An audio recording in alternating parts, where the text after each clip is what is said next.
excited about who God is? Anybody excited about knowing Jesus? Come on, anybody excited in this season that you know Jesus? Come on, because this world is getting worse every day. Every day. It's getting worse. What we used to rely on, we can't rely on anymore. Come on, ain't nobody talking to me. WIC, you can't rely on WIC. You can't rely on EBT. But you gotta know a man named Jesus. And you better rely on God. Because it's everything through Jesus. If you're asking in his name, it is so. It is so. God, I bless you. I feel like I need to take my shoes off. I need to be comfortable right now. But as I was studying and meditating all week, and I said, God, what is it that you want your people to know in this hour, in this season? And he brought back, and at my job, all I can watch is CNN. So I don't miss anything. I know what's going on in the world. And I watched all the shootings in Africa, and I watched the shootings at the Capitol Hill, and how the young lady didn't even have a weapon on her. But because she wasn't right in her mind is why she's not here today. And God said, it's because I need you to make sure that your foundation is solid.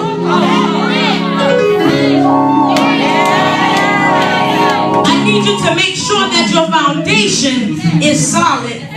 Because what I understand now from reading this text is that if your foundation is solid, it doesn't matter what kind of adversities, what kind of trials and tribulations may come your way, as long as your foundation is solid and your foundation is Jesus, there's not a devil in hell that can come against the plan of God.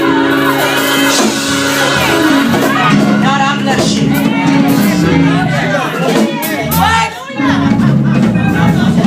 And I thought about this thing, and we in the book of Ezra. We in the book of Ezra, chapter 5. And in the book of Ezra is the book that was describing in the rebuilding of the altar and the rebuilding of the temple and laying down the foundation.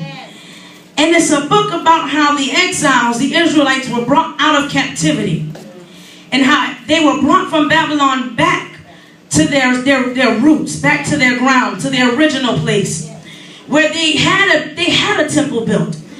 They had an altar built. But King Nebuchadnezzar and his boys came and shipwrecked the camp. How many of you know that you have people that are amongst you in your circle that say they are for you, that say I have your back, that I'm going to be here for you no matter what?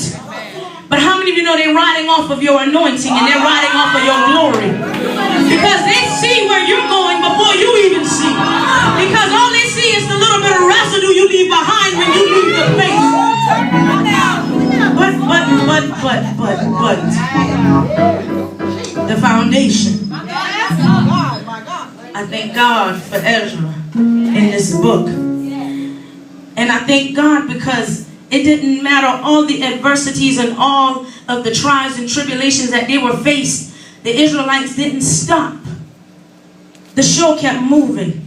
I want you to turn to your neighbor and I want you to say, neighbor, the foundation has already been laid. The foundation has already been laid. So the show will go on as planned. The show will go on as planned.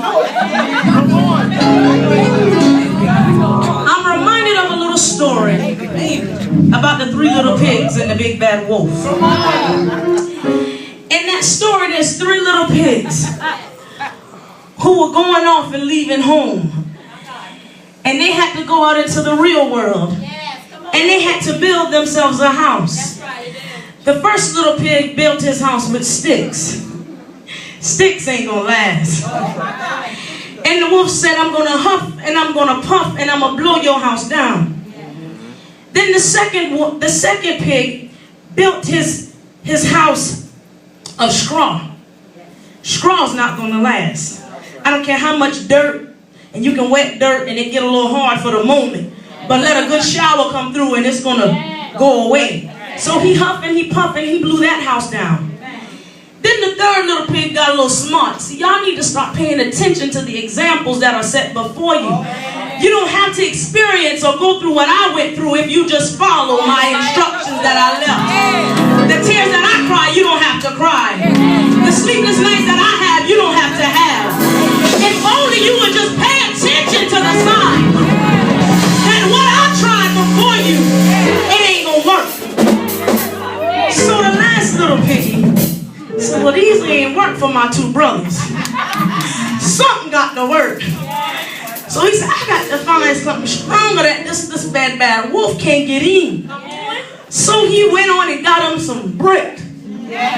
Brick. It's going to last. Now the only thing the big bad wolf lost was some breath and some lung energy. Because he huffed. And he puffed. And he huffed. And he puffed some more. And he huffed. And he said, I can't get in. I don't know what this little pig did. Something about this little pig, he was outsmarter than me. He must be see what happened before didn't work. But now if we look in this text, in chapter 5, and we're going to start at the 7th verse. And it's leading up to now, the foundation has already been laid by this chapter. The foundation has already been laid, but there were some haters called the Samaritans who hated on the progress. And you know, you'll have some people that can see your progress and they'll start lying on you. Ain't nothing going on, but I need to have a meeting. Ain't nothing going on, but I'm going to lie on you anyway. Because I'm going to write a letter to Congress and I'm going to tell Congress that you shouldn't be building this thing. Because if you start building, we're not going to get no more taxes. I ain't going to get no more shine if she sing praise and worship. I ain't going to get no more shine if they put her out to preach. I'm not going to get no more shine if she be over the usher boy. Can we just work together in love? Can we just work together? But now we in chapter 5 at verse 7. And at this time, Tatanai, he wrote a letter to King Darius asking for him to research this thing, that the allegations. See, sometimes we got to do some research. Don't just go off of everything, the first thing somebody tell you. Know for yourself. Because when you assume, you look stupid. And they always say you can point one hand at somebody, but there's 4 pointing back at you. So now he said, I need to write a letter. King Darius, I need you to look over this thing and I need y'all to do some research. So they said the report they sent him, verse 7, read as follows to King Darius. Cordial greetings. The king should know that we went to the district of Judah, to the temple of the great God. The people are building it with large stones and placing the timber in the walls. The work is being carried on with diligence and is making rapid progress under their direction. We questioned the elders and asked them, who authorized you to build this temple and finish it? We also asked them their names so that we could write down the names of their leaders for your information. This is the answer that they gave us. We are the servants of the God of heaven and earth, and we are rebuilding the temple that was built many years ago, one that a great king of Israel built and finished. But because our ancestors angered the God of heaven, he gave them into the hands of Nebuchadnezzar, the Chaldean king of Babylon, who destroyed the temple and deported the people to Babylon.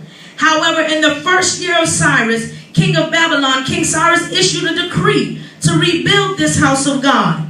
One thing is that they may see what's going on, but they don't know the plans that has already been laid forth before you even came on the scene. Your lifestyle, everything that you're doing, some people may see the negative that you're doing, but they don't see the end result. They don't know what God already had planned for your future. So what it looks like now is not what it's going to be like in the end. However, in the first year, King Cyrus, king of Babylon, King Cyrus issued a decree to rebuild this house of God. He even removed from the temple of Babylon the gold and silver articles of the house of God, which Nebuchadnezzar had taken from the temple in Jerusalem and brought to the temple in Babylon. Then King Cyrus gave them to a man named Sheshbazzar, whom he had appointed governor, and he told him, take these articles and go and deposit them in the temple in Jerusalem and rebuild the house of God on its site. So this Sheshbazzar came and laid the foundations of the house of God in Jerusalem. From that day to the present, it has been under construction, but is not yet finished. And I'm going to pause for the cause right there. Verse 16, from that day to the present, it has been under construction, but it is not yet finished.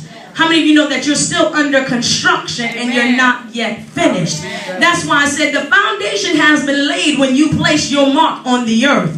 But the show will go on, because in between the foundation being laid and the finished result, you're going to have obstacles come. You're going to have turmoil come and trials and tribulations come. But that cannot stop the show. The show must go on, because we have to see what the end is going to be.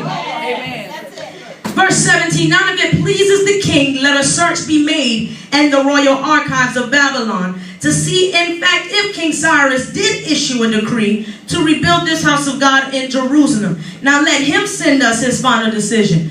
You will have people in your ear all day telling you, no, you're not supposed to do that. You're not supposed to be in that position. You're not supposed to have that title. You're not supposed to have the nice car. I'm supposed to have it before you. You're not supposed to be in the nice house. I'm supposed to be in it before you. But how many of you know that God has the final say? And the first will be last, and the last shall be first. So what they were saying was, you're telling me that I shouldn't be rebuilding this temple, but go back and do some research. Then come back and tell me what you find out. Somebody need to tell some people that's been in your ear, that's been negative to you and telling you all kind of things that it's not going to be so, or I'm not going to have this and I'm not going to have joy. Go back and find out from God what he think about it, and then come back and give me the report. Because then if they go search God for themselves, they ain't going to like what God got to tell them. Because then when they go in his face, he going to show them them. See, that y'all got to get going to these verses. Do not interfere with the work on this temple of God. Let the governor of the Jews and the Jewish leaders rebuild this house of God on its site. Moreover, I hereby and decree what you are to do for these elders of the Jews in the construction of this house of God. Their expenses are to be fully paid out of the royal treasury from the revenues of Trans-Euphrates, so that the work will not stop. Whatever is needed, young bulls, rams, male lambs, for burnt offerings to the God of heaven, and wheat, salt wine, and olive oil as requested by the priests in Jerusalem, must be given them daily without fail, so that they may offer sacrifices pleasing to the God of heaven and pray for the well-being of the king and his sons. Furthermore, I decree that if anyone defies this edict, and a beam is to be pulled from their house, and they are to be impaled on it, and for this crime their house is to be made a pile of rubble, may God, who has caused his name to dwell there, overthrow any king or people who lifts a hand to change this decree or to destroy this temple in Jerusalem. I, Darius, have decreed it, and let it be carried out with due diligence. Now this word, now that's written out for a baby to understand. Now I want you to touch yourself. I'm rebuilding this temple. I'm rebuilding this temple. I'm rebuilding this temple. That's right. My foundation has already been laid. But I've allowed for 2 years, and I'm going in the text, for 2 years for people to stunt the growth and the building up of this temple. Because I've allowed them, with their negativity and their contamination, to speak into my life what should not never enter into my temple. Into my temple. So here it is. Now they went and did their research that a decree was set forth. Now they went and did their research that I am supposed to be anointed. They came back and found that I am supposed to be gifted to sing. I am supposed to be gifted to play the music. I am supposed to be gifted to pray and lead corporate prayer. I am supposed to be gifted to heal the sick when I speak. But I've allowed an irrelevant opinion, not person. Now see, we keeping it spiritual. Now we're not throwing it off on nobody, but we're throwing it off on the opinion of somebody. I'm throwing it off on your irrelevant opinion of what you thinking in your Peabody brain that I'm not supposed to be. And now I let that thing fester. And I let it fester in my spirit, man. And I let it fester in my spirit, man. Now I'm walking around depressed because your opinion said I was depressed. Now I'm walking around crying because your opinion said I should be crying. Now